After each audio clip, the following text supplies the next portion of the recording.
बिस्मिल्लाहिर्रहमानिर्रहीम। अस्सलाम वालेकुम। आप देख रहे हैं DNN न्यूज और मैं हूं गुलाम ज़हरा। अब रुख करते हैं खबरनामे की तरफ। पुलिस के खिलाफ एहतजाज है कि पुलिस छा अदाई असांजे माण्हुनि खे होटलनि तां वठी उन्हनि खे चालान पिया कनि, उन्हनि खे खामखा हिरासा पिया कनि। खबर शामिल करते हैं मुटियारी से। सागर सोलंकी की ये रिपोर्ट। मुटियारी की करीब ओडेरा लाल स्टेशन की सोलंकी ब्रादर के लोगों ने पुलिस की नाजायज कार्रवाइयों के खिलाफ एहतजाज किया गया। यूसुफ सोलंकी, गिल मोहम्मद सोलंकी, इब्ने सोलंकी और दीगर लोगों का कहना था कि पुलिस ने बेगुनाह अली शेर सोलंकी को गिरफ्तार किया है और दूसरे लोगों को गिरफ्तार करने की धमकियां दे रहे हैं।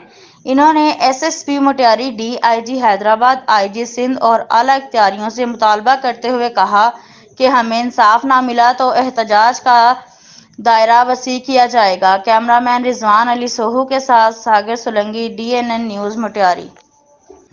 लाल स्टेशन में जहाँ पे सोलंकी ब्रादर का ये एहतजाज है, इन का कहना है कि पुलिस ने हमारे बंदे ये जो थरे में चालान कर दिए। हम गरीब मिस्किन है, हमारी 300 रुपये दिहाड़ी है, हम इधर काम करते हैं मजदूरी पे, किसी के कहने पे, किसी आखिरी साल की कोटा पूरी करने के लिए ऐसे जो है हमारे बंदे उठाएं और भी उठाने के लिए धमकियां दे रहा है। सागर सोलंकी, DNN न्यूज़ मुटियारी।